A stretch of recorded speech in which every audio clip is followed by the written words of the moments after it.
ଯଜ୍ଞ 14ରୁ 18 5 दिन धरी है।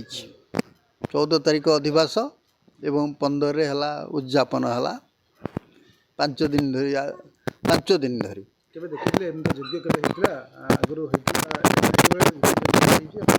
यज्ञ सब देखीचु एभली हेची आठारू अधिक मध्य हेची किंतु एक अनन्य यज्ञ कारण आर उद्देश्य आ पछरे रही बहुत महत्व उद्देश्य गोटे प्राची परिमंडल सृष्टि करवा जहाँकि बाबा अभिराम सरस्वतींकर ये बहुत दिन परिकल्पना। बाबा अभिराम सरस्वती गाँ माटी को बहुत भल पाती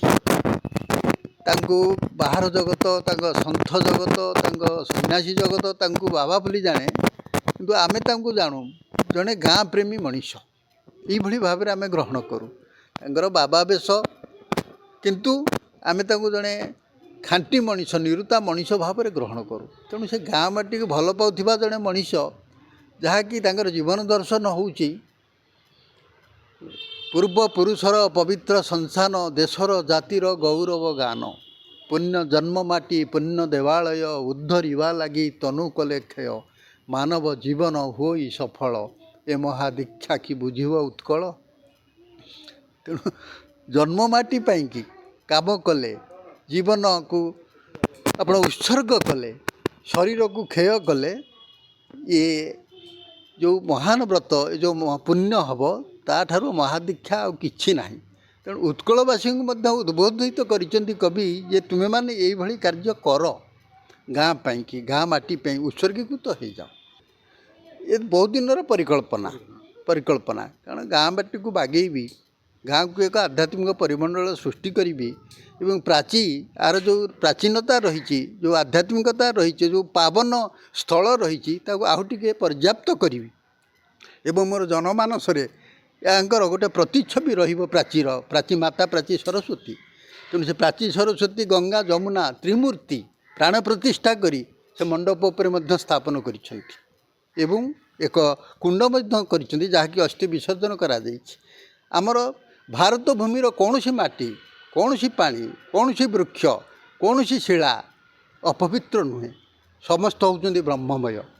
तेणु आमर कहा जायछि जे मोनेत्रे भारत शिला शालग्राम प्रतिष्ठाने मोर प्रिय पुरी धाम भारते कैवल्य सकल आहार भारते संसान स्वर्ग दुआर भारतर प्रतिवृक्ष कल्पवट प्रभु जगन्नाथ सर्वत्र प्रकट श्रीहरि चंदन भारत कदर्म प्रतिष्ठाने मोर प्रिय पुरी धाम भारत संसान स्वर्ग दुआर जोठी मरबी से हूँ मोर स्वर्ग द्वार जहाँटा खाइबी बाबा जहाँ कहते रुटी खंडे भात खंडे से मोर कैवल्य ये समस्त वृक्ष लता समस्त होती कल्पवट से आम से भावना गोटे सूता बांधि दौचे गोटे कपड़ा बांधि दौचे गोटे नाली सालुटे बांधि दौचे केवल कल्पवट बोली निश्चय आमर कामना पूरण कर। तेणु ये जगत हूँ ब्रह्ममय माटी पानी पवन आम भितर से सात्विकता भाव आसुनी से पावन चिंतन आसुनी जे आमे तांकु सम्मान दबा यही होउचंती ईश्वर स्वरूप जगत हूँ ब्रह्ममय। श्रीमद भगवत गीता प्रमाण करुचंती ब्रह्मार्पण ब्रह्म हवि ब्रह्माग्नौ ब्रह्मणावृत ब्रह्मैव तेन गंतव्यं ब्रह्म कर्म समाधिना बाबा जहाँ कले से तो ब्रह्म कर्म कले 1,01,108 शिवलिंग स्थापन हेबे ये किसी कम कथा नुहे एवं से द्वारा कार्य हुए जो माने ईश्वर द्वारा अभिप्रेत एवं जेते बड़ कार्य आप देखुं पर्याप्त काम ये विशाल काम से विशाल हृदय नहेले से बड़ चिंतन नहेले ईश्वर से शक्ति भितर प्रवेश न कले से करें। तेणु बाबा कहते विश्राम मोर किछि नाही विश्राम 20 थर जदि राम राम कहीदेली मोर सब दूर हो गला कष्ट मु बाबाजी नुहे मु जड़े साधारण लोक सेवक मु सब कहते से बाणी रे जीवन दर्शन आम अनुभव करूँ। तेणु आम बाबाजी हिसाब से ग्रहण करूना आम ग्रहण करूँ गाँ माटीर जड़े निरुता मनीष हिसाब से जे कि पुण्य जन्म माटी पुण्य देवालय को उद्धार करने से अवतीर्ण होती आध्यात्मिक परिमंडल ओडिशार साधु सन्त सम्मेलन जमी सर्वभारतीय स्तर में ତାଙ୍କୁ ସାଧୁ ବୋଲି ଜାଣେ। ତାଙ୍କର ସାଧୁ ପରିକଳ୍ପନା ଅଛି। ଜଗତ ତାଙ୍କୁ ସନ୍ଥ ଭାବରେ ଗ୍ରହଣ କରିଛି, ଯଥେଷ୍ଟ ସମ୍ମାନ ଦେଇଛି।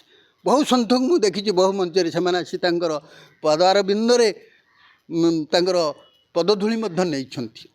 କିନ୍ତୁ ଆମେ ତାଙ୍କୁ ସେଇ ଅଭିଭାବକ ବୋଲି ଡାକୁ। କିନ୍ତୁ ଆମ ଗାଁ ମାଟିର ଜଣେ ମଣିଷ, ଗାଁ ଲୋକଙ୍କୁ ଭଲ ପାଉଥିବା, ଭଲ ମନ୍ଦରେ ଯାଇ ପହଞ୍ଚୁଥିବା, ସମସ୍ତଙ୍କ ସହିତ ସାରୁ ପରିବା ଭଳି ମିଶି ଯାଉଥିବା ଏଭଳି ଜଣେ ଅନନ୍ୟ ସାଧୁଙ୍କର ଆମେ ଦେଖିନୁ।